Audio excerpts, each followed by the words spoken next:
है आप लोग।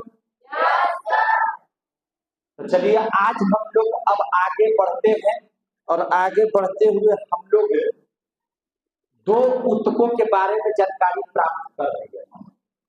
संयोजी उत्तक में एक एरियोलर उत्तक और दूसरा हम लोग बने लचीला, सघन और विशिष्टीकृत उत्तक जो पढ़े थे उसमें लचीला में हम लोगों ने पढ़ा था 3 तरह के उत्तक के बारे में, जिसमें सबसे पहला नाम था एरियोलर का और दूसरा था एडिपोज उत्तक, उसी को हम लोग कहते हैं वसा उत्तक, और एक बच गया था उसमें जिसका नाम था फाइबर उत्तक। यही वाला ना बच गया था। तो अब हम लोग जरा फाइबर उत्तक के बारे में देख लेते हैं और आप लोग भी समझने की कोशिश कीजिएगा और हम लोग जरा सा देख लेते हैं फाइबर उत्तक। फिर से उसको देख लेते हैं, है ना, ताकि आपको आसानी से समझ में आ जाए। फाइबर उत्तक, फाइबर उत्तक, फाइबर माने रेशा, है ना, तंतु जिसको बोलते हैं। सही से पहले बैठ जाइए आप लोग सभी बच्चे, जितने भी लड़की लड़कियां इस हॉल में हैं सबका स्वागत है बिट्टू सर के इस क्लास में बायोलॉजी के, जो हम लोग टिश्यू पढ़ रहे हैं। टिश्यू में जो संयोजी उत्तक पढ़ रहे हैं उसमें हम लोग एक फाइबर उत्तक जो टॉपिक है इसको हम लोग जानने की कोशिश कर रहे हैं। और हम आपको बताए थे कि फाइबर उत्तक होगा तो आपको तंतु का निर्माण करेगा, तंतु का निर्माण करेगा, रेशे का निर्माण करेगा, एक आपको व्हाइट कलर का निर्माण करेगा और एक आपको येलो कलर का निर्माण करेगा। पढ़े हैं कि नहीं पढ़े हैं? व्हाइट इसलिए है क्योंकि उसमें कोलेजन नामक प्रोटीन पाया जाता है ना, क्या है? कोलेजन। और यह पीला है इसलिए कि इसमें कौन सा प्रोटीन पाया जाता है बताइए? इलास्टिन। कौन सा? इलास्टिन प्रोटीन की वजह से जो है इसका कलर कैसा है? पीला है। आपको पढ़ाए होंगे कि देखिए इसका रेशे का मतलब क्या है कि आप देखिए हड्डियों के बीच हड्डियां 2 चीज से जुड़ी हुई रहती हैं। एक मांस से जुड़ी हुई रहती है, आप देखते हैं ना कि आप मांस अगर खाते हैं तो हड्डियों को पूरा मुंह से लगा करके उसके मांस को खा जाते हैं, है कि नहीं? तो हड्डियां जो मांस से जुड़ी हुई रहती हैं उसको हम लोग क्या बोलते हैं? टेंडन। क्या बोलते हैं उसको? टेंडन। तो हम लोग उसी को हिंदी में कंडरा बोलते हैं। क्या बोलते हैं? कंडरा। तो अब आप बताइए हमको कि ये जो तंतु है जो कोलेजन का निर्माण किया है, अगर इसमें हड्डी और मांस का जुड़ाव एक साथ होगा तो हड्डियों के साथ जब मांस जुड़ेगा तो इस क्रिया को हम लोग क्या कहते हैं? टेंडन। इसी को हिंदी में क्या कहते हैं? कंडरा। क्या कहते हैं? कंडरा। पढ़ाए थे कि नहीं पढ़ाए थे? तो इसको हम लोग क्या कहते हैं? कंडरा। और ये कैसा होगा भैया? तो समझ लीजिए कि आप किसी हड्डी से मांस को नोचने पर आपको कैसा लगता है? कड़वा लगता है, कड़ा लगता है, खींचने में भार पड़ता है ना? तो हम कह सकते हैं कि यह क्या होता है? कठोर। टेंडन कैसा होता है? कठोर। कोई दिक्कत है तो बोलिए। यहाँ तक सब बात समझ में आ गई कि आपको नहीं आई समझ में? और वहीं पर हम लोग फाइबर उत्तक में पढ़े थे कि हड्डी से हड्डी को अगर जुड़ाव होगा, अगर हड्डी और हड्डी ये दोनों आपस में जुड़ेंगे, हड्डी का हड्डी से मिला, जैसे यहाँ पे जुड़ाव है, यहाँ पे जुड़ाव है, सब जगह हड्डियां एक दूसरे से क्या हो रही है? जुड़ी हुई है। तो निश्चित तौर पर हड्डी का हड्डी से जुड़ने की क्रिया को लिंगामेंट कहते हैं। क्या कहते हैं? लिंगामेंट। लिंगामेंट कहते हैं। और यह क्या होता है? कोमल रहेगा तभी वह मुड़ेगा, कोमल रहेगा तभी क्या होगा? मुड़ेगा। समझे कि नहीं? तो इसके बारे में हम लोग समझ लिए कि यह कैसा स्वभाव का होता है? तो कोमल स्वभाव का होता है, यानी कि हड्डी से हड्डी का जुड़ना लिगामेंट और हड्डी से मांस का जुड़ना क्या कहलाता है? टेंडन कहलाता है। कंडरा को हिंदी में स्नायु कहते हैं, टेंडन को कंडरा कहते हैं और लिगामेंट को क्या कहते हैं? स्नायु। हिंदी में क्या कहते हैं? स्नायु। क्लियर हो गया?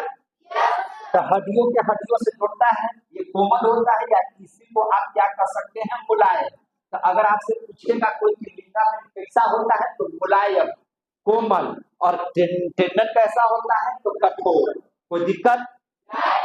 एक और उत्तक के बारे में आप लोग जानकारी प्राप्त कर लीजिए जिसका नाम है, हमने कहा था जलावन उत्तक, जानवर उत्तक भी कह सकते हैं इसको, जालवत उत्तक। तो जालवत उत्तक नाम से ही स्पष्ट है कि वैसा उत्तक जो जाल की तरह हो, वैसे उत्तक जो कैसे हो, जाल की तरह जिनकी संरचना हो, उसको हम लोग क्या कहेंगे, जालवत उत्तक। क्या कहेंगे, जालवत उत्तक। जाल जैसी रचना की वजह से आप देखिए बहुत सारे हमारे शरीर के अंदर में ऐसे अंग हैं जिनकी दीवारें है ना जालवत उत्तक से निर्मित है। कैसे निर्मित है, जालवत उत्तक से निर्मित है। क्लियर हो गया। जालवत उत्तक से निर्मित होने की वजह से ही उस उत्तक का नाम क्या पड़ा है, जालवत। इसी को हम लोग क्या कहते हैं, रेटिकल भी कहते हैं। रेटिकल उत्तक भी इसको कहा जाता है। क्या कहा जाता है, रेटिकल उत्तक। कोई दिक्कत है, रेटिकल अंग्रेजी नाम हो गया, उत्तक को हम लोग टिश्यू कह सकते हैं, रेटिकल टिश्यू। क्या, रेटिकल टिश्यू, यानी कि जालवत उत्तक। जैसे आप स्प्लीन देखे हैं ना, स्प्लीन है ना, उदर गुहा में एक पार्ट होता है जिसका नाम क्या है, स्प्लीन। स्प्लीन को हिंदी में क्या कहते हैं, प्लीहा। क्या कहते हैं, प्लीहा। प्लीहा है कि नहीं। इस प्लीहा की जो दीवारें होती है वह किस उत्तक की बनी होती है, जालवत उत्तक की बनी होती है। आप लीवर का नाम सुने होंगे, यकृत जिसको कहते हैं, या यकृत को ही क्या कहा जाता है, जिगर। क्या कहते हैं, जिगर। इसको क्या बोलते हैं, जिगर। तो ये जो यकृत होता है, लीवर होता है, इन सबों की जो दीवारें होती है, इनकी दीवारें किस चीज से बनी होती है, तो इनकी दीवारें जालवत उत्तक से बनी होती है। यहां तक में किसी को दिक्कत नहीं। अब आप एक बढ़िया से चर्चा कीजिए। तो आपको हम बताए थे कि सघनता के आधार पर संयोजी उत्तक के प्रकार, तो उसमें हम 3 तरह के प्रकार बताए थे, लचीली, सघन और विशिष्टीकृत। बताए थे कि नहीं बताए थे। आप लचीली बढ़िया से पढ़ लिए, लचीली पढ़ लिए बढ़िया से, यानी कहें तो आपने लचीली में पढ़ा एरियोलर उत्तक, एडिपोज उत्तक, और एक अभी पढ़ लिए आप लोग फाइबर उत्तक। यहां तक हो गया। अब जैसे ही हम लोग सघन की बात करेंगे, किसकी बात करेंगे, सघन। तो सघन के अंदर में 2 चीज आते हैं, याद रखिएगा। सघन के अंदर में 2 चीज आते हैं, एक आता है टेंडन और एक आता है आपको, है ना, लिंगामेंट। क्या आता है, लिंगामेंट। तो अभी ना आप लोग पढ़े हैं कि टेंडन, हड्डी से मांस का जुड़ना टेंडन कहलाता है, और हड्डी से हड्डी का जुड़ना लिंगामेंट कहलाता है। और आप लोग भी बोलिए, हड्डी से हड्डी को जोड़ने को क्या कहेंगे, लिंगामेंट।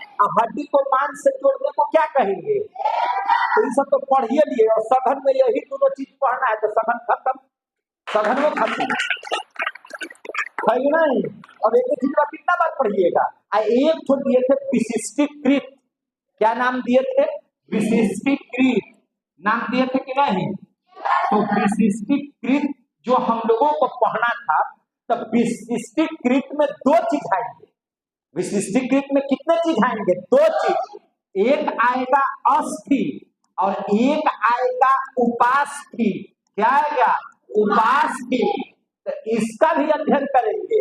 यही दोनों के को हम लोग कहते हैं कंकाल तंत्र। इसी को क्या कहते हैं, कंकाल तंत्र। तो अभी हम तुरंत पढ़ाने वाले हैं कार्य के आधार पर संयोजी उत्तक। कार्य के आधार पर संयोजी उत्तक के प्रकार जब पढ़ेंगे तो उसमें 3 प्रकार है। एक है वास्तविक संयोजी उत्तक, दूसरा है आपका कंकाल तंत्र संयोजी उत्तक, और तीसरा है तरल संयोजी उत्तक। और उसी कंकाल तंत्र में ही आपको अस्थि उपास्थि पढ़ लेना है। तो यहाँ पर पढ़िए चाहे यहाँ पर पढ़िए, अस्थि उपास्थि, कोई दिक्कत है। तो आपका लचीली पूरा समाप्त, सघन आपका समाप्त है ना, विशिष्टीकृत समाप्त। क्योंकि विशिष्टीकृत में जो कंकाल तंत्र है जो पढ़ने वाले हैं अभी हम लोग, कोई दिक्कत। इसको हटा देते हैं जरा सा, अगला पेज खोल लेते हैं। आगे के पेज खोलते हैं तो सबसे पहले आपको इस बात को देखिए कि एक टॉपिक हम बना रहे हैं जिसका नाम है कार्य के आधार पर संयोजी उत्तक क्या है या कितने प्रकार के होते हैं? किसके आधार पर? कार्य के आधार पर। समझ में आ रही है सबको? कार्य के आधार पर पढ़ रहे हैं। किसके आधार पर? कार्य के आधार पर। तो याद रखिए, अब हम लोग पढ़ रहे हैं कार्य के आधार पर संयोजी उत्तक। संयोजी उत्तक, संयोजी उत्तक को अंग्रेजी में कहते हैं हम लोग कनेक्टिव टिश्यू, जो जोड़ने वाला होता है। तो कार्य के आधार पर अगर संयोजी उत्तक देखिएगा तो संयोजी उत्तक होता है 3 तरह का। कितना तरह का? 3 तरह का। एक होता है वास्तविक संयोजी उत्तक, समझते जाइएगा, वास्तविक संयोजी उत्तक। दूसरा जो होता है वह होता है कंकालीय उत्तक। क्या होता है? कंकालीय उत्तक। याद रखिए, कंकालीय उत्तक, जिसमें कंकाल शब्द के बारे में पढ़ेंगे। और एक होता है आपका तरल संयोजी उत्तक। कंकालीय संयोजी उत्तक लिखना चाहिए था, संयोजी उत्तक। कोई दिक्कत है? यह बात समझ में आ गई सबको? कार्य से हम पूछ रहे हैं कि कार्य के आधार पर संयोजी उत्तक कितना प्रकार के होते हैं? कौन कौन? हो गया वास्तविक संयोजी उत्तक, कंकालीय संयोजी उत्तक और तरल संयोजी उत्तक। तरल संयोजी उत्तक में ही क्या आता है? ब्लड। क्या आता है? ब्लड। और कंकालीय उत्तक में क्या आता है? अस्थि, उपास्थि। अस्थि और उपास्थि, ये दोनों पढ़ेंगे। सबसे पहले हम फरियाद देते हैं वास्तविक संयोजी उत्तक को। कोई दिक्कत? वास्तविक संयोजी उत्तक में कौन कौन से चीज आते हैं? तो देखिए, वास्तविक संयोजी उत्तक को समझने का प्रयास कीजिए। इसमें एक पहला चीज है एरियोलर। क्या है? एरियोलर। एरियोलर संयोजी उत्तक। एरियोलर संयोजी उत्तक, जो आप लोग अभी तुरंत पढ़ लिए। पढ़े कि नहीं पढ़े एरियोलर के बारे में? तंतु, तंतु, टेंडन, ये सब पढ़े कि नहीं पढ़े हैं? तो आपको एरियोलर पढ़ना है इसमें, वास्तविक संयोजी उत्तक में। दूसरा क्या पढ़ना है? एडिपोज। एडिपोज संयोजी उत्तक, जिसको हम लोग वसा उत्तक कहते हैं। और ये भी हम लोग क्या कर लिए? पढ़ लिए। ये भी हम लोग क्या कर लिए? पढ़ लिए। तीसरा चीज इसमें पढ़ना है फाइबर तंतु। क्या पढ़ना है? फाइबर तंतु। फाइबर संयोजी उत्तक कहिए ना, तंतु फाइबर में तंतु के करना। फाइबर संयोजी उत्तक, फाइबर संयोजी उत्तक। इसके बाद इसमें पढ़ना है टेंडन। और क्या पढ़ना है? लिगामेंट। क्या पढ़ना है? लिगामेंट। आ रहा है समझ में? जिसको इसको कहते हैं कंडरा और इसको कहते हैं क्या चीज हिंदी में? स्नायु। समझ में आ रही है बात? इसमें होता है हड्डी को किससे जोड़ देना है? मांस से। हड्डी को किससे? मांस से। और इसमें हड्डी जुटेगा हड्डी से। किससे जुटेगा? हड्डी से। हड्डी से। क्या आप वास्तविक संयोजी उत्तक पढ़े हैं कि नहीं पढ़े? वास्तविक संयोजी उत्तक समाप्त है। आ रहा समझ में? अब हम लोगों को फरियाद देना है किसको? कंकालीय संयोजी उत्तक को। किसको फरियाद देना है? कंकालीय संयोजी उत्तक को। तो हम लोग जरा अब पढ़ लेते हैं अस्थि के बारे में। किसके बारे में? अस्थि के बारे में हम लोग पढ़ लेते हैं कंकालीय संयोजी उत्तक। संयोजी उत्तक, और इसमें 2 चीज आएंगे, एक आएगा अस्थि और एक आएगा उपास्थि। समझे कि नहीं? अस्थि मीन्स हड्डी। अस्थि मीन्स हड्डी, हड्डी कड़ा होता है। उपास्थि हड्डी, भी इसका भी काम आकारे प्रदान करना है, लेकिन मुलायम होता है। क्या होता है? मुलायम। क्या होता है? मुलायम। सब मुलायम है कि नहीं? जो जो मुलायम होगा उपास्थि, और जो जो कड़ा होगा हड्डी, अस्थि। कोई दिक्कत? तो सबसे पहले हम लोग पढ़ लेते हैं अस्थि के बारे में। किसके बारे में पढ़ लेते हैं? अस्थि के बारे में। कोई दिक्कत है तो बोलिएगा जरा सा। तो अब सबसे पहला हम लोग शुरुआत करते हैं किस चीज से? अस्थि से। किससे शुरुआत करते हैं मेरे भाई? अस्थि से। अस्थि को ही कहा जाता है हड्डी। क्या कहा जाता है? हड्डी। अस्थि को क्या कहा जाता है? हड्डी। मानव शरीर में अस्थियों की संख्या 206। कितना है? 206। पढ़े हैं कि नहीं पढ़े हैं? मानव शरीर में कितनी अस्थियां हैं? 206 अस्थि है। किसमें? मानव शरीर में। बालक में ज्यादा होता है। बालक में अस्थियों की संख्या क्या होता है? ज्यादा। क्लियर हो गया? सबसे पहले अस्थि के बारे में समझिए कि यह अस्थि क्या है। तो देखिए, आप याद रखिए, अस्थि कठोर होता है। कैसा होता है? कड़ा। कैसा होता है? कड़ा। तो ये है कठोर। अस्थि कैसा है? कठोर। हड्डी कैसा होता है? कठोर। और इसका कार्य क्या है? तो शरीर को आकार प्रदान करना। हमारा शरीर ऐसे दिखाई दे रहा है, आपका शरीर ऐसे दिखाई दे रहा है, तो ऐसे इसलिए दिखाई दे रहा है क्योंकि हमारा शरीर अस्थियां ही, इनकी क्या है? अस्थियां जो है, हड्डियां जो है, वह उनका आकार इस तरह से दिया हुआ है। अगर आपका इस तरह से आकार है, इसीलिए आपका शरीर अंदर का जो अस्थि है जिस प्रकार से रहेगा उसी प्रकार से आपको दिखाई देगा। तो हमारा अस्थि क्या करता है? तो शरीर को क्या करता है? ढांचा प्रदान करता है। शरीर का क्या करता है? शरीर का ढांचा प्रदान करता है। कौन? अस्थि। ध्यान समझ में आ रहा है? कहीं ध्यान मत दीजिएगा, पूरा का पूरा ध्यान यहाँ पर होना चाहिए। तो अस्थि का काम क्या है? शरीर का ढांचा प्रदान करना।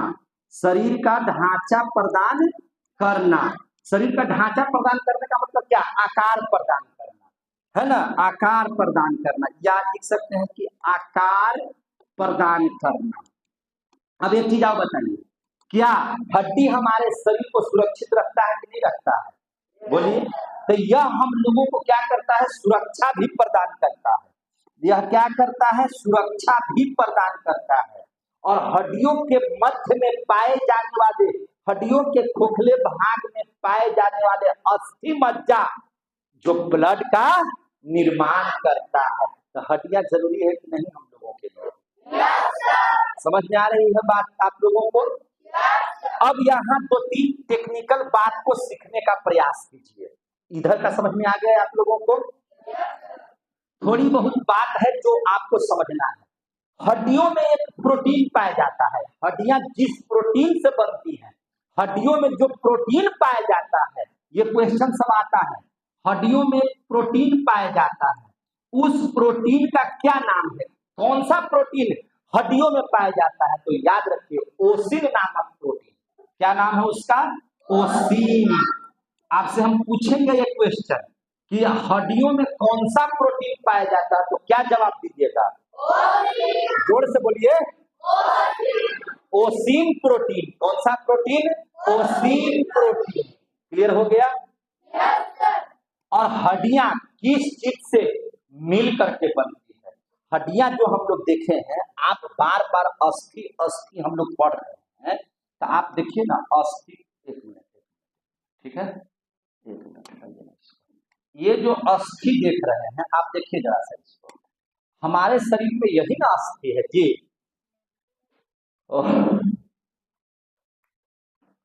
देखिए अस्थि जो आप लोग देख रहे हैं, इसको बड़ा कर देते हैं।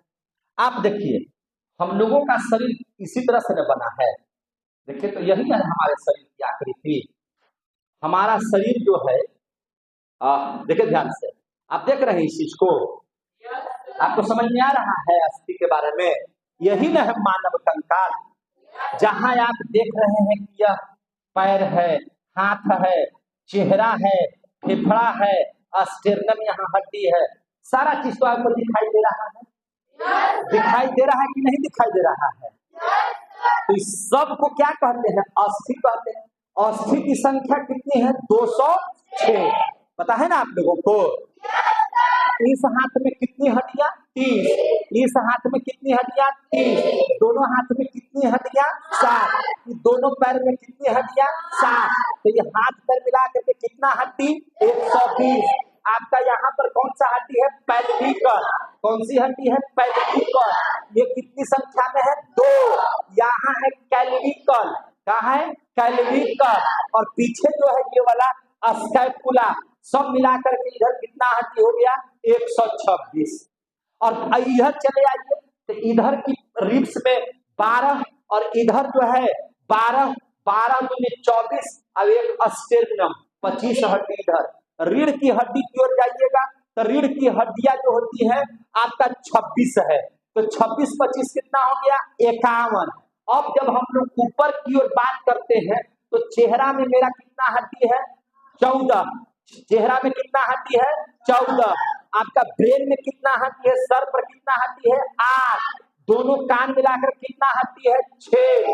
कितना हड्डी है? 6। और एक तो है हायाट बोन, है कि नहीं? तो सब मिलाकर के कितना हड्डी हो गया? 206। कितना हड्डी हो गया? 206। और यही 206 हड्डी हमारे शरीर को आकृति प्रदान करता है कि नहीं करता है? ये हम लोगों को सुरक्षा देता है कि नहीं देता है? यह हम लोगों को खून बनाने के लिए जगह देता है कि नहीं देता है? तो अस्थि बिना कोई शरीर रहेगा? तो इसी अस्थि के बारे में हम लोग पढ़ रहे हैं। क्या कर रहे हैं? पढ़ रहे हैं।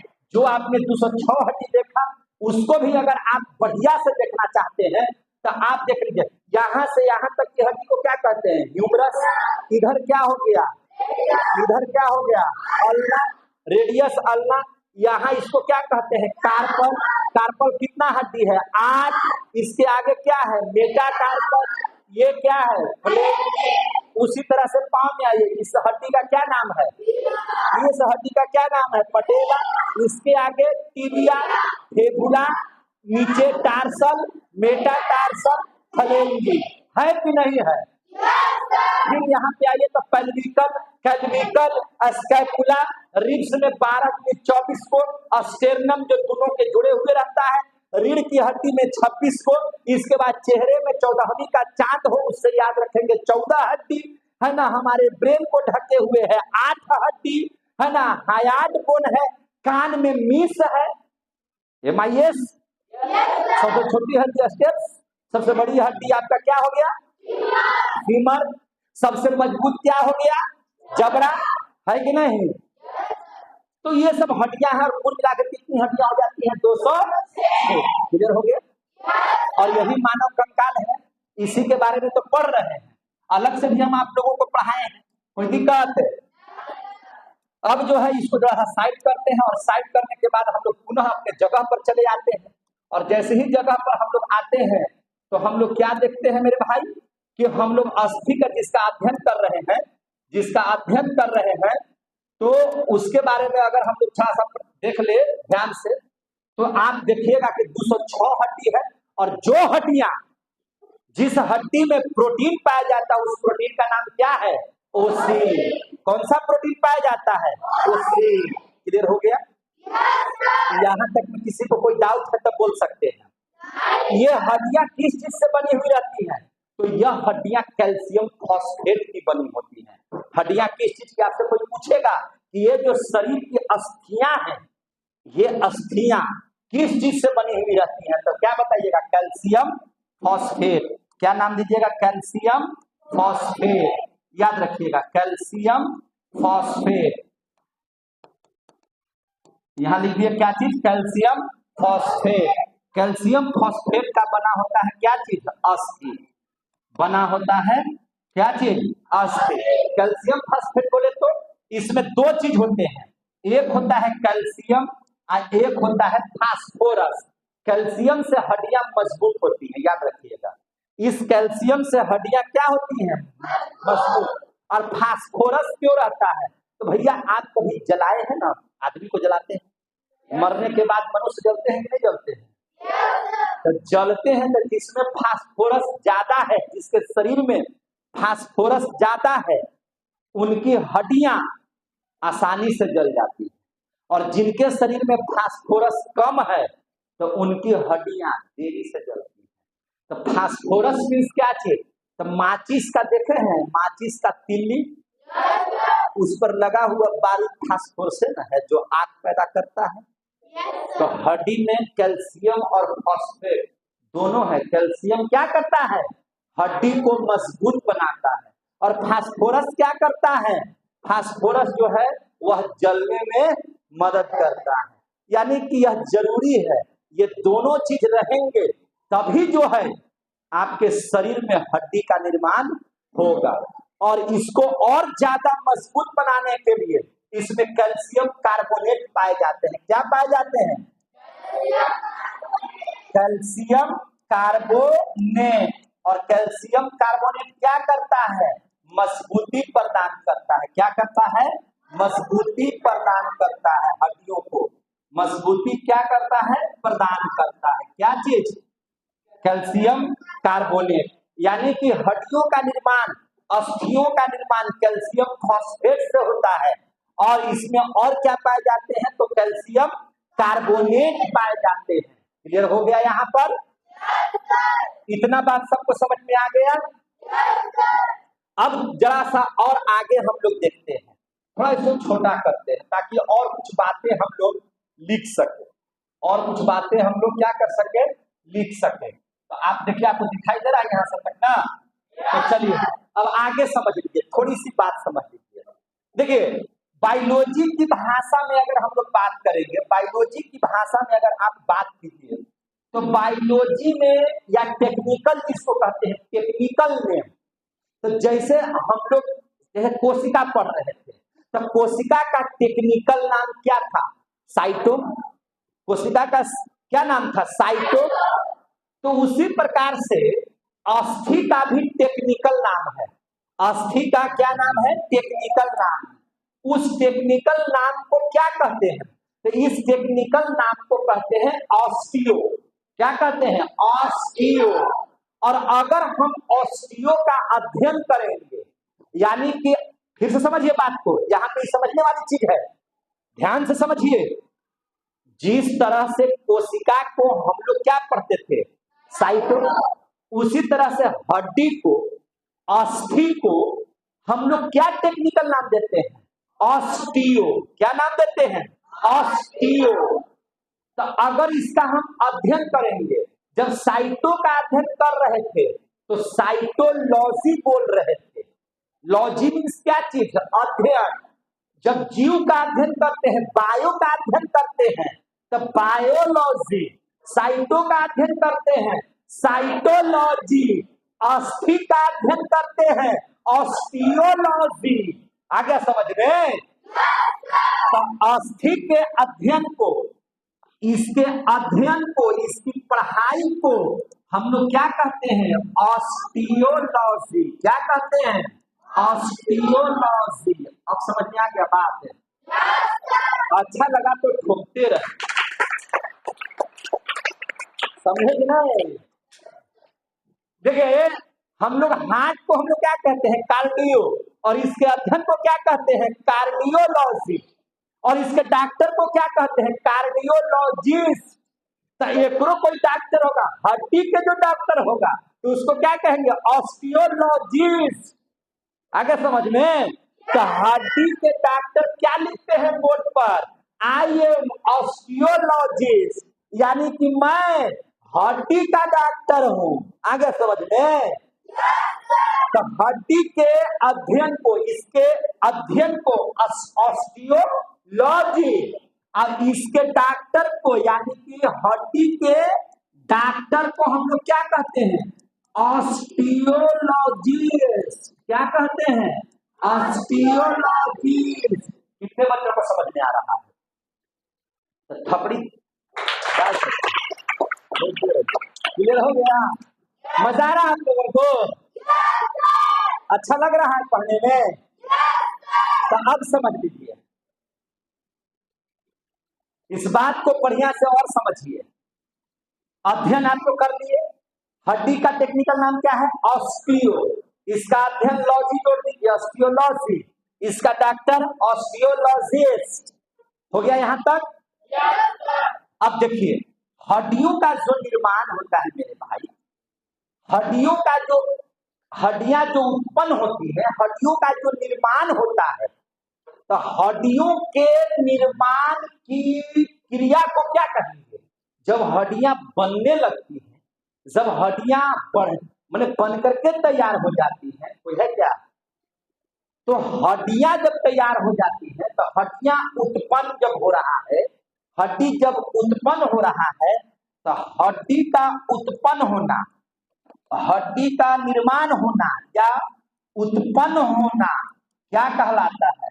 तो हड्डी का उत्पन्न होना ऑस्टियोसाइट, ऑस्टियोसाइट या ऑस्टियोब्लास्ट कहलाता है। क्या कहलाता है? ऑस्टियोब्लास्ट। आप इसको कह सकते हैं ऑस्टियोब्लास्ट या कह सकते हैं ऑस्टियोसाइट।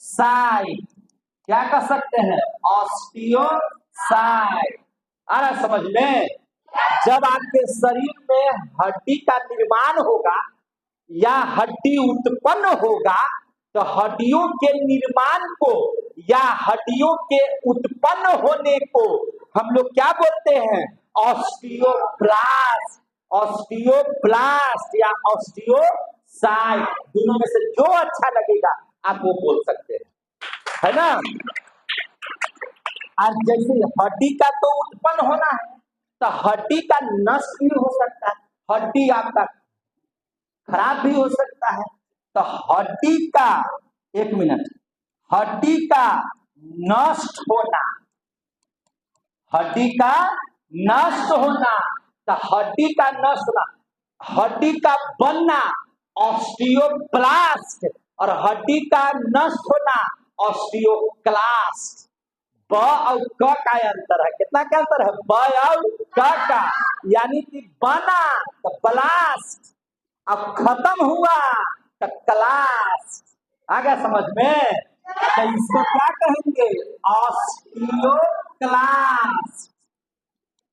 ऑस्टियोक्लास्ट। जरा बताना अस्थि का टेक्निकल नाम, अस्थि का टेक्निकल नाम, अस्थि का अध्ययन, अस्थि के डॉक्टर को क्या कहेंगे? हड्डी का उत्पन्न होना, अस्थि का नष्ट होना। हो गया? तो आपने कहा आपका हड्डी है ये समाप्त, बाकी हड्डी तो पढ़ाइए दिए है नाम के सही से, 206 प्रकार के हड्डी पढ़ा दिए है ना।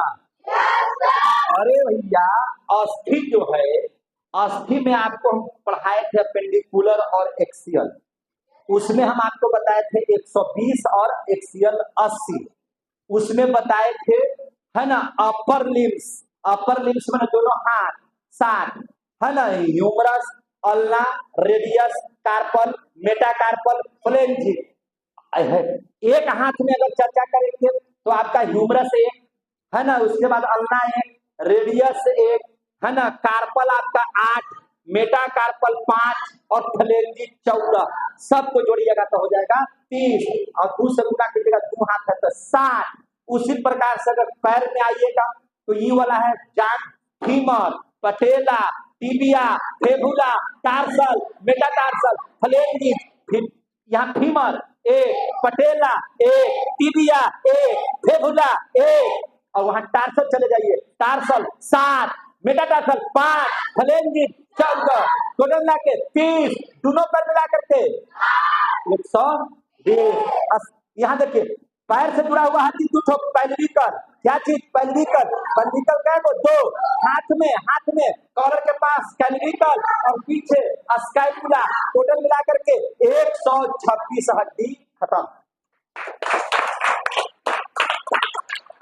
हो गया मेरे भाई।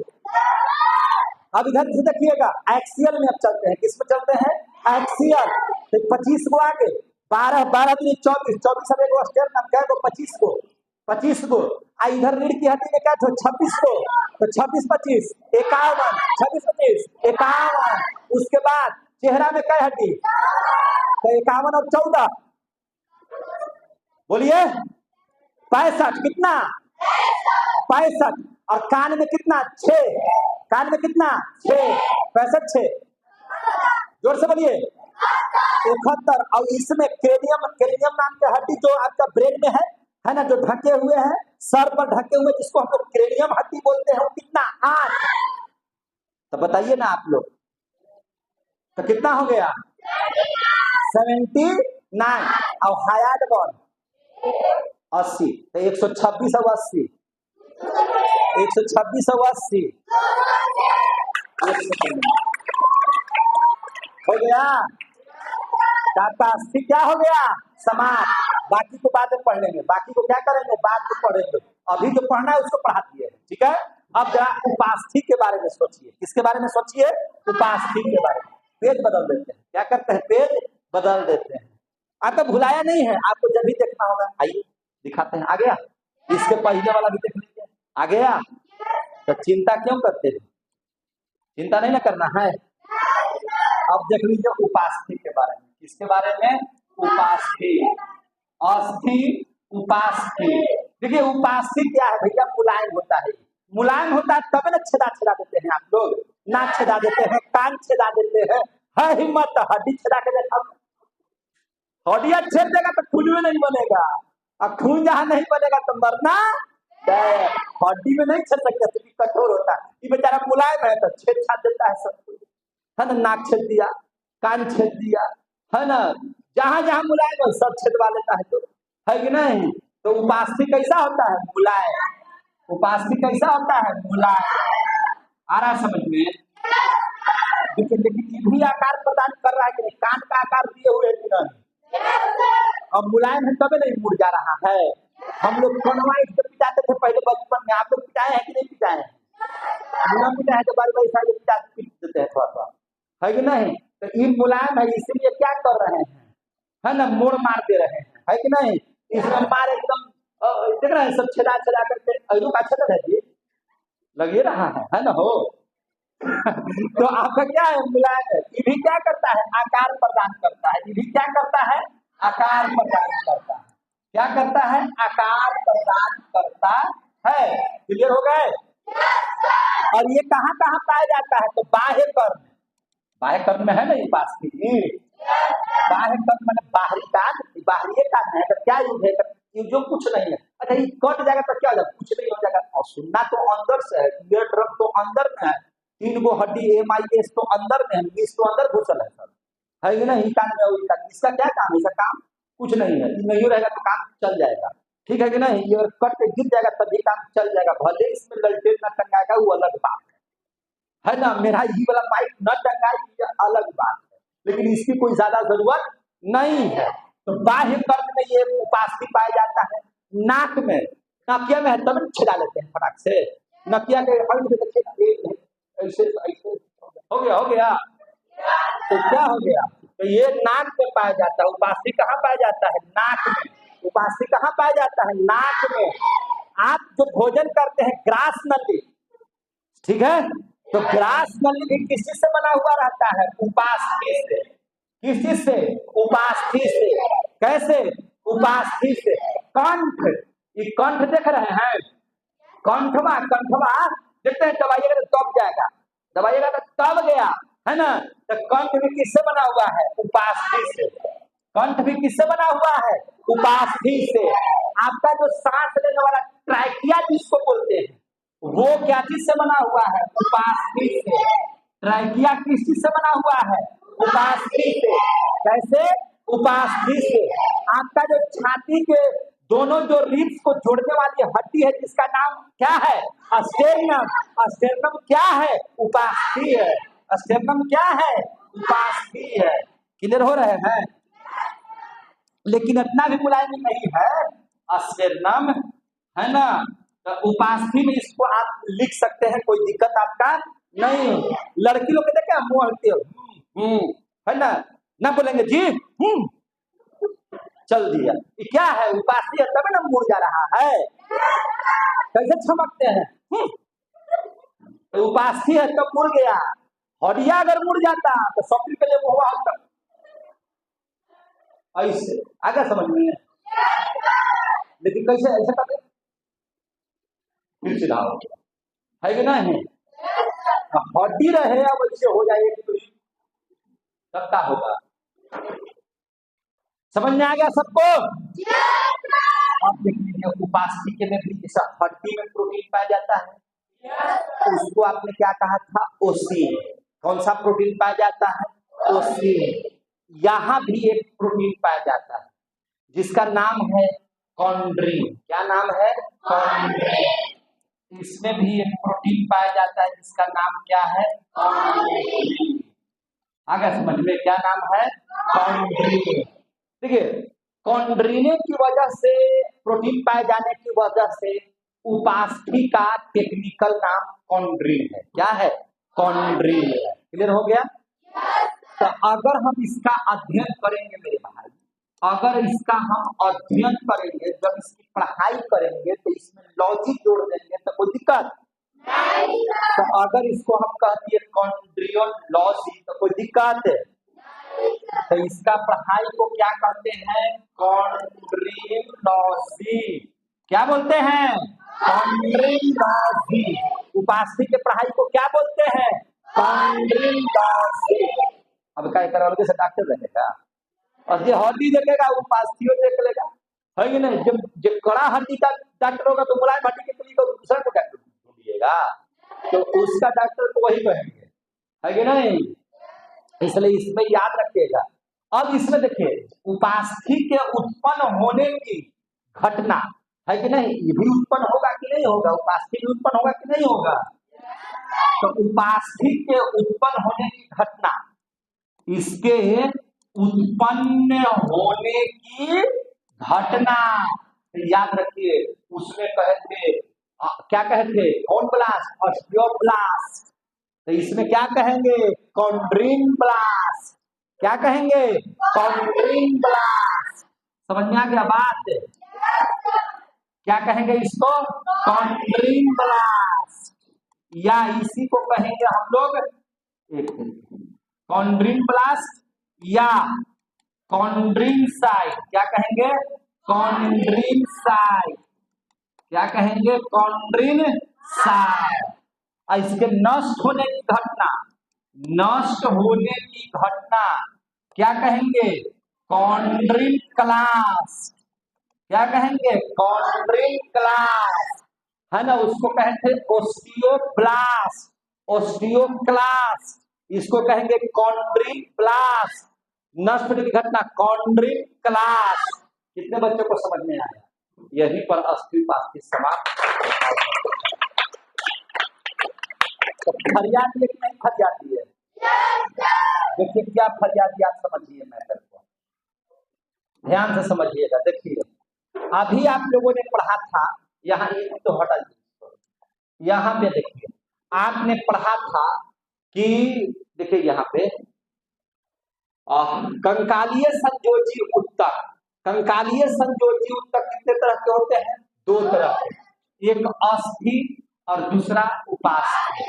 अस्थि को यहाँ समाप्त कर दिए और उपास्थि को यहाँ समाप्त कर दिए। तो यहाँ समाप्त कर दिए तो कंकालीय उत्तक के बाद अब क्या पढ़ेंगे? तरल संयोजी उत्तक। अब किसमें आ जाएंगे? तरल संयोजी उत्तक। तरल संयोजी उत्तक समाप्त तब पहुंच जाएंगे पेशी उत्तक में। किस उत्तक में? पेशी उत्तक। आ रहा समझ में? अब देखिए ध्यान से, है ना? आप याद रखिए इस चीज को, मेहनत इतनी ईमानदारी से करो, है ना, कि आपका अफसर बनने का ढोल पूरे संसार में सुनाई दे, है नहीं? अरे हम आए हैं का पापा का पैसा लग रहा है कि पढ़ने, मम्मी का भरोसा है कि नहीं? बिट्टू सर के पास भेज रहे हैं बच्चा को। कहाँ भेज रहे हैं? तो बिट्टू सर के पास बच्चा को भेज रहे हैं तो इसका छोड़ देंगे। सबको कुछ ना कुछ लेके यानी कि बन के जाना है। आगे समझ में? बनना तो जरूर है ना। अब हम लोग पढ़ लेते हैं अगला चीज, इसका नाम है तरल संयोजी उत्तक। शुरू करें। तरल संयोजी उत्तक। तरल मने द्रव, तरल मने द्रव। संयोजी उत्तक मने जो सबको कनेक्ट करके रखा हुआ है, पूरे ऊपर से लेकर के नीचे तक फैला हुआ है, सबको जोड़ करके रखा हुआ है। तरल है वो, संयोजी भी है। कौन है वो? जल्दी बताइए, कौन किसकी चर्चा करने जा रहे हैं? जोर से। ब्लड की चर्चा करने जा रहे हैं। किसकी चर्चा करने जा रहे हैं? हड्डी तरल है तो कंका, वो तो कड़ा है, तो कड़ा है तो उसका नाम कहीं सुने कि तरल संयोजी उत्तक है? तरल मने द्रवित, द्रवित बहने वाला तरल है कि नहीं? आज संयोजी है जो सब जगह है, कनेक्टिव है। वो कौन है? वो बुर्बक है। जोर से बोलिए।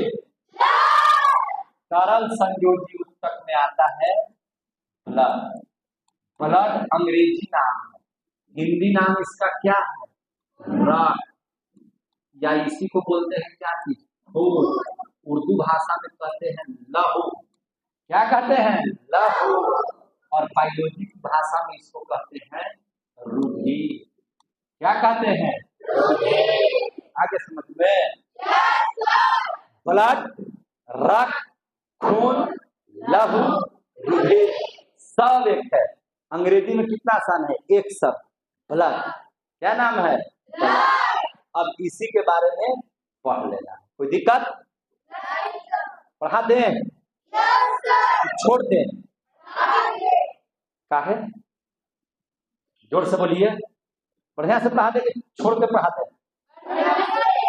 अच्छा ठीक, बढ़िया से पढ़ा देते। चलिए आगे देखिए। तरल संयोजी उत्तक, एक चीज समझ लीजिए, आपके शरीर का जितना वजन है, आपके शरीर का जितना वजन है, उसका 7% भार ब्लड है। हाँ भार कितना है? भार का कितना है? 7%। भार का कितना है? 7%। भार का कितना प्रतिशत? 7%। कौन है? ब्लड, यानी कि तरल संयोजी उत्तक। समझ में आ रही है बात? देखिए, यह क्षारीय द्रव्य है। जब, क्योंकि इसका मान जो होता है पीएच स्केल पर 7.4 होता है, और जिसका भी मान 7 से ज्यादा हो जाए वह क्षार, और जिसका मान 7 से कम हो जाए अम्लीय माने एसिड है वो, और जिसका मान 7 है वह न्यूट्रल। क्या है? न्यूट्रल। आगे समझ में। नींबू, तो नींबू का पीएच मान कितना है? 7 से कम है, इसलिए वह एसिड है, अम्ल है कि नहीं?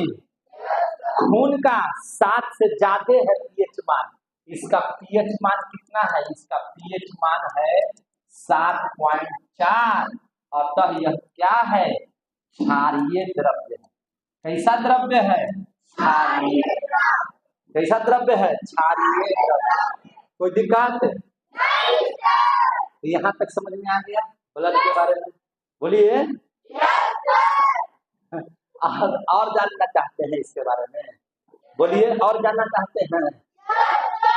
यह इसका कोलाइड प्राकृतिक है, प्राकृतिक कोलाइड है, यानी कि प्राकृतिक कोलाइड, जिसको अगर प्राकृतिक कोलाइड, इसका मिश्रण कैसा है? प्राकृतिक कोलाइड है।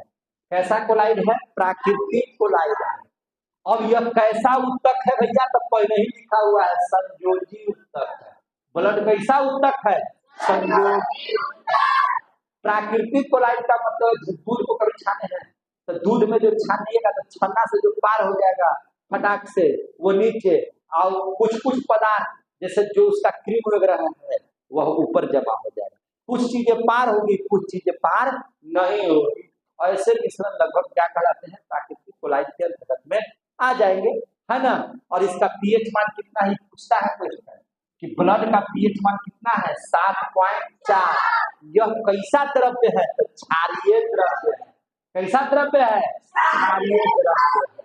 समझ में आ गई बात। पूरे शरीर के भार का कितना परसेंट है, 7% है। कितना परसेंट है, 7% है। मेल में और फीमेल में अगर हम लोग बात कर ले तो मेल में जो है लगभग आप मान के चलिए कि 5.5 लीटर से लगभग लगता है कि 6 लीटर के आसपास में आपको मिल जाएगा। कितना लीटर, 5.5 लीटर से 5.5 लीटर से 6 लीटर के आसपास। 6 लीटर नहीं, 5.5 मानिए, छोड़िए ना, 5.5 लीटर के आसपास में है कि नहीं।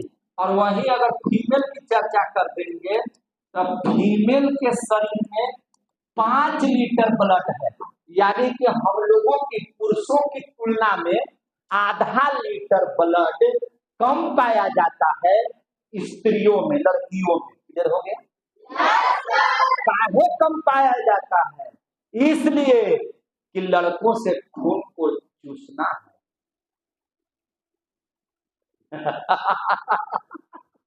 आया समझ में, ये हंसी में बोल दिया, ऐसा कोई बात नहीं है। मैंने लड़कियों में क्या है कि आधा लीटर ब्लड कम पाया जाता है पुरुषों की तुलना में। आ गया समझ में, यहाँ तक समझ में आ रही है सबको बात, समझ में आ रहा, तभी इसको सीधा पढ़ जाइए, अगर बकाए हुए नहीं ना है अभी, मजा आ रहा है पढ़ने में, तो ध्यान से पढ़ते चलिए और समझते चलिए। फिर से समझिए, अब हम लोग पढ़ रहे हैं तरल संयोजी उत्तक। तरल संयोजी उत्तक में कौन सा चीज आता है, ब्लड। उर्दू में ब्लड को क्या कहते हैं, बायोलॉजी में क्या कहते हैं, और इसे क्या कहते हैं हिंदी में, रक्त खून, है ना, रक्त रंजित, है ना, मार के खून खून कर देंगे। लहू के 2 रंग, फिल्म का नाम है ना, हाँ।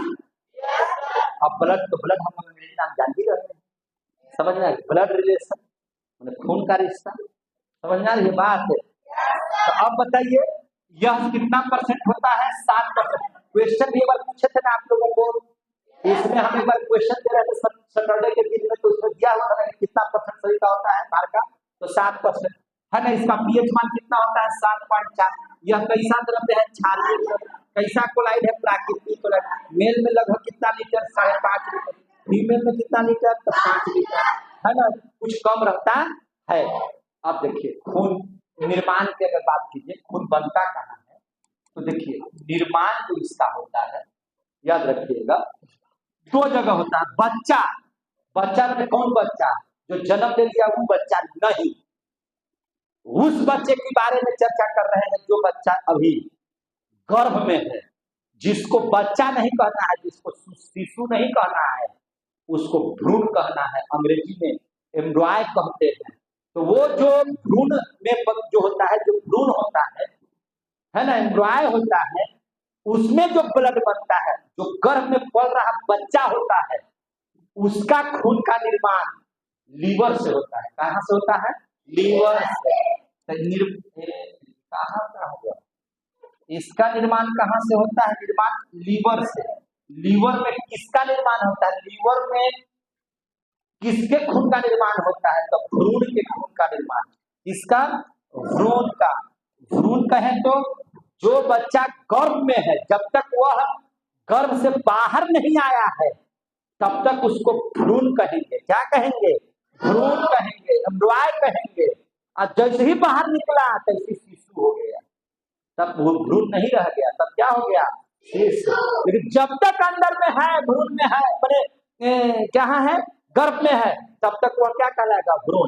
और वहां पे उसका ब्लड का निर्माण किसमें होता है, लीवर में। लेकिन अगर हम लोग अपनी बात करें, यानी कि वयस्क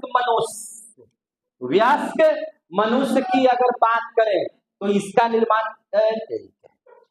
निर्माण खून का कहाँ होता है, बोन मैरो में। कहाँ होता है, बोन मैरो में।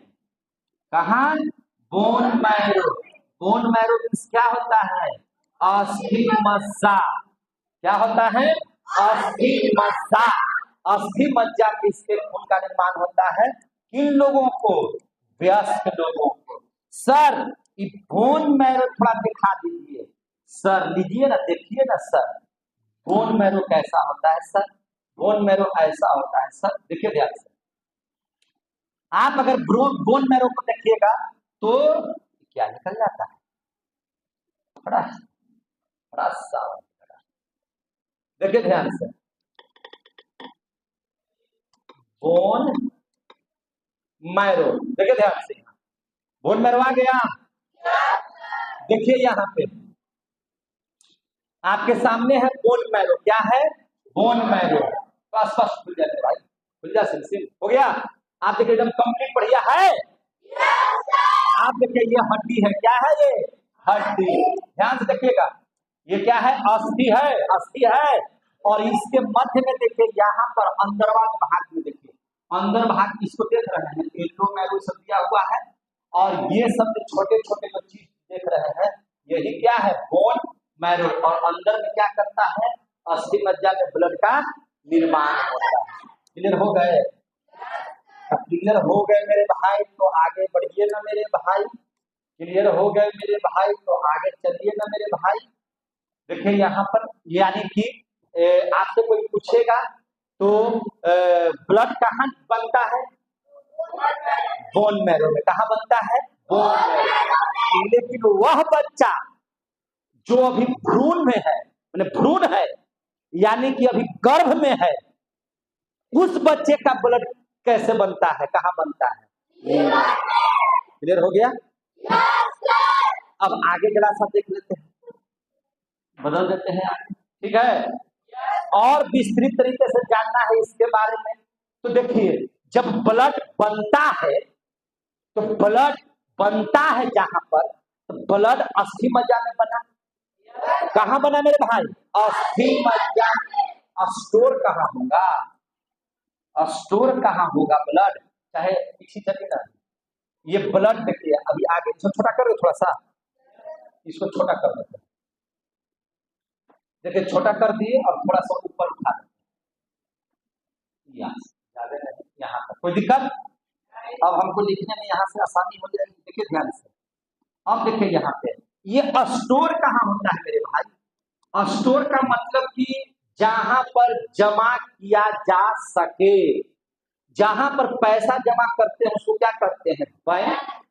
और जहां पर ब्लड आकर के स्टोर हो जाए तो उसको भी तो ब्लड बैंक कहेंगे ना। तो हमारे शरीर में ब्लड बैंक वाला काम कौन करता है?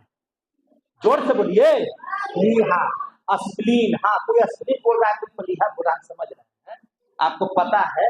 तो यह स्टोर कहाँ होता है? स्प्लीन में। तो एक तरह से हम कह सकते हैं ना कि स्प्लीन क्या है? तो यह एक तरह से ब्लड बैंक है। किसका? शरीर में। शरीर में यह क्या है? ब्लड, ब्लड बैंक की तरह है, ब्लड बैंक की तरह है। फिर आदमी कहता है ना कि यहाँ हार्ट में जाकर के ये हो जाता है जमा, हार्ट में जमा हुआ तो हार्ट अटैक कर जाए, न कर जाएगा जी। वो हार्ट का काम है फेल करके बाहर निकालना। क्या करना? बाहर निकालना। अंदर लेना, फेफड़ा को देना, फेफड़ा से फिर लेना, फिर शुद्ध रक्त को बाहर निकाल देना, यही ना काम है हार्ट का। लेकिन सीधा बढ़ जाइए, आवाज आनी चाहिए। तुमको समझ में आ रहा है मेरे भाई? तो स्टोर कहाँ होता है जाकर के? स्प्लीन में। अब आगे समझ में। अगर हम आगे बढ़ते हैं तो देखिए, ये जो ब्लड होता है, स्प्लीन कब्र भी है। क्या है? कब्र भी है। समझ में आ गया कि नहीं? स्प्लीन को हम लोग दोनों चीज कहे तो कोई दिक्कत नहीं है। स्प्लीन क्या है? ब्लड बैंक तो है लेकिन कब्र भी है। क्या है? कब्र भी है। इस कब्र को अंग्रेजी में कहते हैं ग्रेवयार्ड। क्या कहते हैं? ग्रेवयार्ड। ग्रेवयार्ड मीन्स क्या होता है? ग्रेवयार्ड, ग्रेवयार्ड मीन्स क्या होता है? कब्र। यह कब्र कैसे है? तो आपको हम पहले ही पढ़ाए हैं ना कि बाबू रे, ब्लड के आरबीसी में लाइसोसोम नहीं पाया जाता है, और लाइसोसोम जब नहीं पाया जाएगा तो लाइसोसोम भक्षण करेगा नहीं, वो हटाएगा नहीं तो कहीं ना कहीं जाकर के मरेगा। तो हाँ मरेगा, कहाँ? तो जहाँ ये जमा होता है वहाँ। तो क्या है स्प्लीन? क्या है? ब्लड बैंक के साथ साथ आरबीसी का कब्र भी है। तो अगर स्प्लीन को हम लोग ब्लड बैंक कहें तो कोई दिक्कत नहीं, इसको ग्रेव यार्ड भी कहें तो कोई दिक्कत नहीं। आगे समझ में? यहाँ तक की बात समझ में आ गया सबको? अब इस बात को समझने का ध्यान रखिए कि इस ब्लड में और चीज पाए जाते हैं, कोलेस्ट्रॉल। क्या पाए जाते हैं? कोलेस्ट्रॉल। इस ब्लड में और क्या चीज पाया जाता है? कोलेस्ट्रॉल। क्या पाया जाता है? कोलेस्ट्रॉल। कोलेस्ट्रॉल बोले तो क्या चीज? ये एक चिपचिपा टाइप का, जैसे ही आप तेल, घी, मक्खन है ना, आप डालडा वगैरह या हम लोग क्या चीज का इस्तेमाल करते हैं, है ना, फॉर्चून वगैरह का इस्तेमाल करते हैं। तो अगर इसकी मात्रा अगर ज्यादा आप लेते हैं तो आपके शरीर में कोलेस्ट्रॉल की मात्रा ज्यादा होने लगेगी। और कोलेस्ट्रॉल की मात्रा अगर ज्यादा होने लगेगा तो यह हार्ट अटैक उत्पन्न करता है, हार्ट को चौक कर देता है और आपका हार्ट काम करना बंद कर देता है। वो जा करके ये सब चीज हार्ट में चिपक जाते हैं और चिपक जाने के फलस्वरूप ब्लड को पार करने नहीं देते हैं। और जैसे ही ब्लड आपके शरीर में नहीं आएगा, क्योंकि उसको जाम कौन कर देगा? कोलेस्ट्रॉल। तो आपको कहा जाता है कि हार्ट अटैक हुआ और यह आदमी क्या हो गया? डेथ कर गया। इसीलिए कहा जाता है कि ज्यादा मात्रा में घी, मक्खन, तेल, फॉर्चून है ना, या जो चीज आपको क्या है, बादाम, जिस चीज से तेल की प्राप्ति होती है, वो सब चीज ज्यादा सेवन नहीं करना चाहिए। क्योंकि पूरी वगैरह खाते हैं, खाली तेल है उसमें, है कि नहीं है? ये सब अंदर जाकर के क्या बना देते हैं? कोलेस्ट्रॉल। कोलेस्ट्रॉल रहना जरूरी है, लेकिन ज्यादा मात्रा होगी तो हार्ट अटैक भी हो जाएगा। क्लियर? कितने बच्चे? तो कोलेस्ट्रॉल हमारे शरीर में कितना पाया जाता है? तो 1 डेसीलीटर में 200 ग्राम के करीब, 200 ग्राम प्रति डेसीलीटर। आगे समझ में? प्रति डेसीलीटर कितना ग्राम? 200 ग्राम कोलेस्ट्रॉल की मात्रा होती है। जैसे ब्लड है ना, तो ब्लड में ही वो मिला हुआ है, तैरते रहता है। जैसे ब्लड जाता है ना, ब्लड तो उसी पर क्या करते रहता है? कोलेस्ट्रॉल तैरते रहता है। उसकी मात्रा ज्यादा होगी तो वह आपके शरीर के नसों को पतला करना शुरू कर देगा। और जैसे ही शरीर के हार्ट का नस पतला होगा, ब्लड जितनी मात्रा में जाना चाहिए नहीं जाएगा। वस्तु स्थिति ये होगी कि आपको हार्ट अटैक हो जाएगा और आपकी क्या हो जाएगी? मृत्यु हो जाएगी। समझ में आ गया बात? और देख लीजिए, इसमें पाया जाता है हीमोग्लोबिन। ब्लड में क्या पाया जाता है? हीमोग्लोबिन। हीमोग्लोबिन HB, आपको पता है ना? हीमोग्लोबिन का काम पता है कि नहीं है? और हीमोग्लोबिन में एक तत्व पाया जाता है, उस तत्व का नाम क्या है? आयरन। समझे? Fe, लोहा। समझे कि नहीं? और याद रखिए, आपको शरीर में हीमोग्लोबिन पढ़ाएंगे इसके बारे में बढ़िया से। हीमोग्लोबिन कितना होना चाहिए शरीर में? तो पुरुषों में कम से कम होना चाहिए 14 ग्राम। कितना ग्राम होना चाहिए? 14 ग्राम। कितना होना चाहिए? 14 ग्राम डेसीलीटर में। 1 डेसीलीटर में हीमोग्लोबिन कितना ग्राम होना चाहिए? 14 ग्राम। वही महिला किसमें? मेल में। 21 में मेल में। और कम से कम 13 ग्राम होना चाहिए किसमें? फीमेल में। आ रहा समझ में? कम से कम में कितना होना चाहिए? 14 ग्राम और 13 ग्राम। हीमोग्लोबिन क्या करता है? हीमोग्लोबिन जो होता है, आपको याद होगा कि हीमोग्लोबिन क्या है? रंजक है, जिसके कारण ब्लड का कलर कैसा होता है? लाल कलर का होता है। और यह ऑक्सीजन और कार्बन डाइऑक्साइड का संवहन करता है। संवहन का मतलब याद कीजिए, जब श्वसन पढ़े थे, याद है? और श्वसन बोलिए नहीं रहा है, सीधा बैठ जाओ ना जी, नया बैठ है। श्वसन क्रिया में क्या होता है? श्वसन क्रिया में जब फेफड़ा क्या है? एक तरह से वो हवा रखने का जगह है कि नहीं? उसमें जो वायु कोष्ठक था, और वायु कोष्ठक जैसे जब श्वसन क्रिया करते तो श्वसन क्रिया में पढ़ाए थे ना कि बहुत सारी गैसें अंदर चली जाती हैं ब्रोंकाई से होते हुए ब्रोंकियोलस में, और ब्रोंकियोलस से होते हुए कहां पर? वायु कोष्ठक में एल्वियोली को, एल्वियोलिया को ना हिंदी में क्या बोलते हैं? वायु कोष्ठक। अब बगल में कौन बैठा रहता है? हीमोग्लोबिन। ब्लड के साथ कौन रहता है? हीमोग्लोबिन। हीमोग्लोबिन कहता है कि हम ढोएंगे खाली ऑक्सीजन, बाकी सब गैस जैसे आया है वैसे बाहर ले लिया। ऑक्सीजन चल दिया धाए धाए धाए, नाक को, कान को, आंख को, जीभ को, दांत को, त्वचा को, लीवर को, किडनी को, सब अंगे अंग ऑक्सीजन को क्या कर दिया? डिस्ट्रीब्यूट कर दिया। यह डिस्ट्रीब्यूट का काम कौन करेगा? हीमोग्लोबिन। और सब जगह से कार्बन डाइऑक्साइड निकाल करके फिर से वायु कोष्ठक को दे देगा कि ले जा बेटा कार्बन डाइऑक्साइड बाहर। हीमोग्लोबिन का यही काम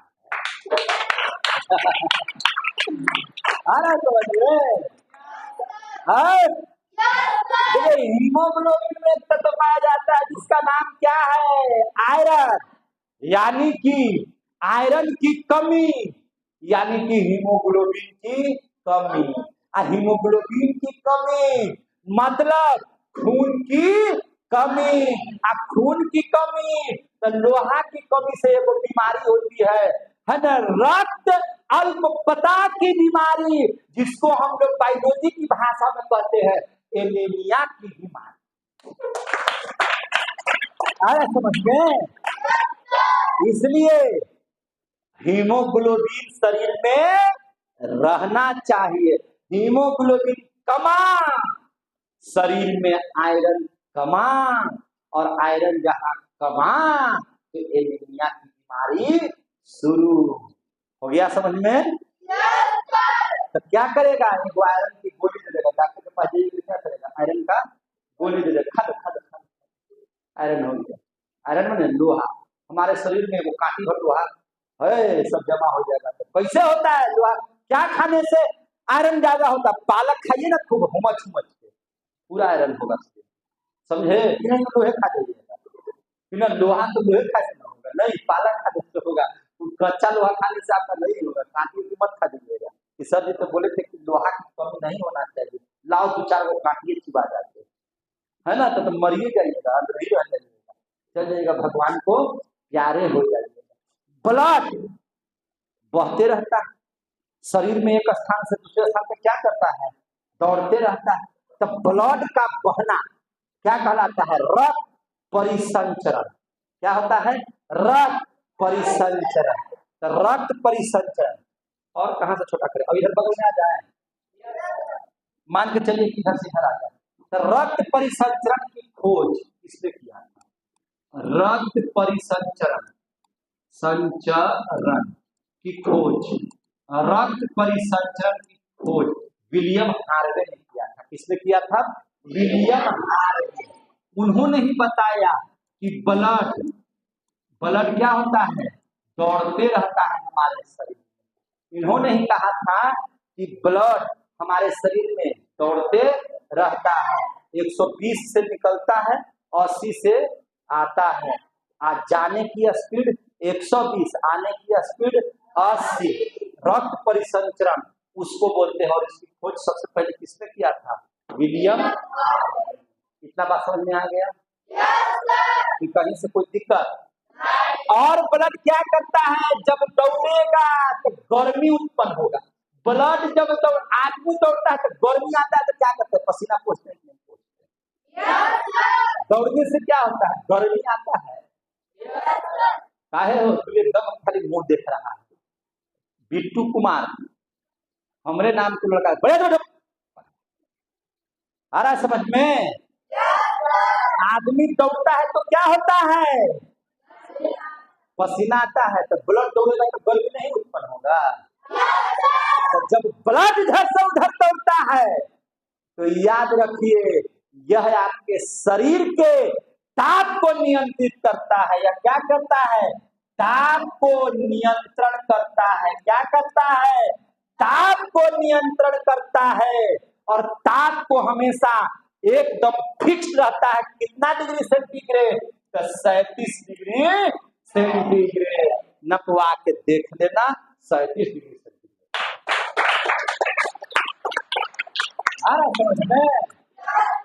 तो यह ताप को क्या करता है, नियंत्रित। अगर ब्लड में आने जाने के स्पीड में कमी हुआ तो आपके शरीर के टेम्परेचर में भी कमी बेसी होना शुरू हो जाएगा। मालूम चलेगा कि शरीर ठंडा हो गया, शरीर गर्म हो गया। भैया ठंडा बुखार लगता है तो क्या होता है, टेम्परेचर बढ़ जाता है, नहीं बढ़ जाता है, तब उसको कमाया जाता है। दवाई खिला के क्या किया जाता है, कमाया जाता है कि नहीं। 37 से 38 हो जाएगा तो भगवान को प्यारे हो जाएंगे। आगे समझ, बहुत ज्यादा नहीं बढ़ना चाहिए, शरीर का हीट ज्यादा नहीं बढ़ना चाहिए। समझ में आ गया बात। तो ताप को नियंत्रित कौन करता है, आपका ब्लड। कौन सा करता है, ब्लड। शरीर में अगर ब्लड शरीर ठंडा तो क्या हो जाएगा, ठंडा, यानी कि ब्लड नहीं। मरने हुए आदमी का शरीर देखें ठंडा, क्या हो जाता है, ठंडा। ब्लड नहीं है तो ताप कहां से आएगा, आएगा शरीर में ताप नहीं आएगा। तो याद रखिए। और क्या करता है, तापे नियंत्रित नहीं करता है, याद रखिए। भोजन करते हैं, करते हैं भोजन। तो जब भोजन करते हैं तो भोजन में जो पोषक तत्व पाए जाते हैं, कार्बोहाइड्रेट, वसा, प्रोटीन, खनिज लवण, सारा चीज, विटामिन, सब रहता है कि नहीं रहता है। जो छोटी आंत अवशोषित कर लेती है उस सब भोजनवा में से कार्बोहाइड्रेट, वसा, प्रोटीन, खनिज लवण, विटामिन, ये सब जो निकला वो कहाँ मिल गया, ब्लड में।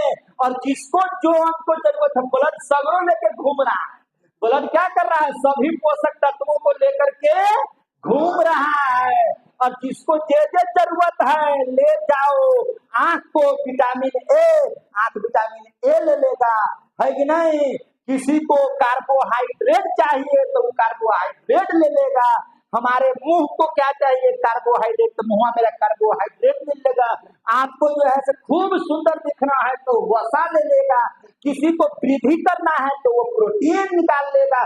जिस अंग को जो पोषक तत्व की जरूरत है, ब्लड में सारे चीज दौड़ते रहते हैं। जिसको जो जरूरत है लेते जाइए, ब्लड सगरो जाता आता रहता है। आगे समझ में आया, समझ में। तो इसका काम है क्या चीज, पोषक पदार्थों का परिवहन करना। इसका काम क्या है, पोषक पदार्थ का परिवहन करना। क्या करना, परिवहन करना। और यही काम नहीं है, अभी बताए गैसों का, यानी कर पूछेगा। और गैस में कौन कौन, ऑक्सीजन या कार्बन डाइऑक्साइड, ऑक्सीजन और कार्बन डाइऑक्साइड, इसका भी परिवहन करना। इसका भी क्या करना, परिवहन करना। और क्या करना, उत्सर्जित पदार्थ का भी परिवहन करना। उत्सर्जित पदार्थ मतलब का परिवहन का मतलब क्या हो गया मेरे भाई, तो उत्सर्जित का मतलब जो हमारे शरीर के लिए जरूरी नहीं है उसको भी ढोले चलता है, उसको भी ढोले चलता है। यूरिया तुरिया सब के ढोले चलता है, अमोनिया तमोनिया सब के ढोले चलता है। किडनी खींच लेता है, हम लोग को पेशाब के द्वारा बाहर निकाल देता है। ये बड़ी को चिजवा के ढोले चलेगा, खरब को चिजवा के ढोले चलेगा। जिसको जो जरूरत है निकालिए डालिए, निकालिए डालिए, है ना। उधर किडनी यूरिया खींच करके पेशाब के रूप में बाहर निकाल देगा। है कि नहीं? जिसको विटामिन चाहिए विटामिन ले जाइए, जिसको कार्बोहाइड्रेट चाहिए कार्बोहाइड्रेट, सारे चीज ब्लड सब चीज को लेकर के घूमते रहता है पूरे शरीर में। और जिसको जे जरूरत है, जिस अंग को जे चीज की जरूरत है, वो सारे चीज अपना क्या करता है, निकालते रहता है। तो ब्लड सब काम करता है कि नहीं परिवहन का? बैलगाड़ी है कि नहीं है? ट्रेन गाड़ी है कि नहीं है? छक छक छक छक चल रहा है शरीर में, और सब सामान मालगाड़ी ढोले चल रहा है ना? जिसको जे जरूरत है ले लो ले लो ले लो ले लो। हो रहा है कि नहीं हो रहा है? मजा आ रहा है पढ़ने में? अच्छा लग रहा है पढ़ने में? तो ये इसका बेसिक चीज था ब्लड का, जो आप लोग जान गए। अब तरी बढ़िया से आप पढ़ लेते। अब ब्लड बनता किस किस चीज से है इसके बारे में पढ़ लेते हैं, कोई दिक्कत है? ब्लड किस किस चीज से बनता है इसके बारे में जरा पढ़ लेते। हेलो, थोड़ा आती हो गया। हमने कहा था कि कुछ ना कुछ डाउन होगा, डाउन हो गया, इसी का बैटरी फिर लगा दिए। चलिए कुछ साथ यार, ठीक हो गया। अब आगे फिर से हम लोग देख लेते हैं। अगला पेज खोल में, अगला पेज खोल दिए। अब हम लोग ब्लड को जरा बढ़िया से देख लेते हैं।